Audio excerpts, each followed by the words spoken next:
Sommes-nous connectés à l'univers?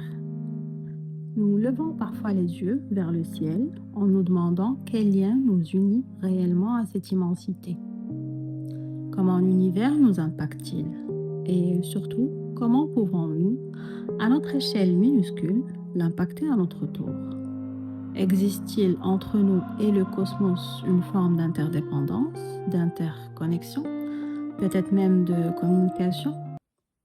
Car après tout, nous ne sommes pas simplement dans l'univers, nous sommes issus de lui. Les éléments qui composent notre corps ont une histoire qui nous dépasse. Le carbone, l'oxygène, le calcium, le fer. Une partie de cette matière a été façonnée au cœur des étoiles, bien avant notre naissance, bien avant même l'existence de la Terre.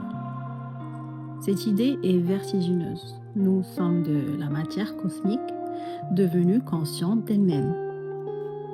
Lorsque nous regardons les étoiles, ce n'est donc pas tout à fait un étranger qui contemple l'univers. C'est d'une certaine manière l'univers qui contemple une partie de lui-même. Mais jusqu'où va cette connexion?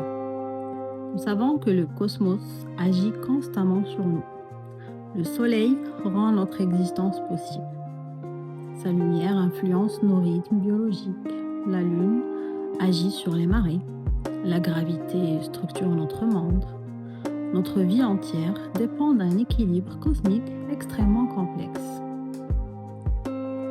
Mais une question demeure beaucoup plus mystérieuse. Et notre pensée dans tout ça?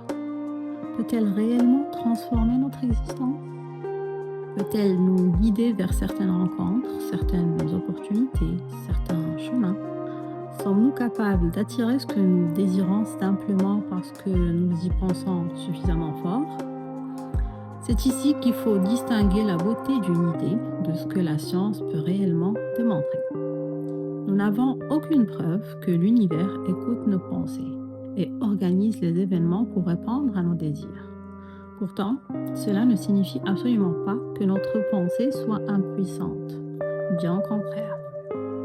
Une pensée répétée finit par influencer notre perception du monde. Notre perception influence nos émotions. Nos émotions influencent nos décisions. Et nos décisions, lorsqu'elles se répètent pendant des mois et des années, dessinent progressivement notre trajectoire. Peut-être que le véritable pouvoir de la pensée se trouve là. Non pas dans la capacité magique de commander l'univers, mais dans celle profondément humaine de transformer la manière dont nous avançons à travers lui.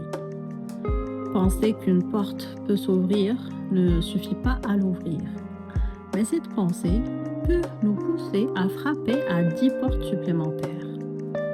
Croire qu'une autre vie est possible ne garantit pas qu'elle arrivera. Mais cette croyance peut nous empêcher d'abandonner avant de la rencontrer.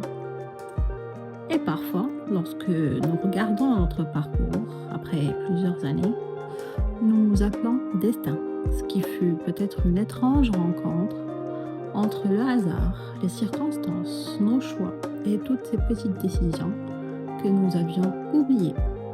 Alors, sommes-nous connectés à l'univers? Évidemment. Nous en sommes issus. Nous dépendons de lui. Nous sommes constitués de sa matière et soumis à ses lois.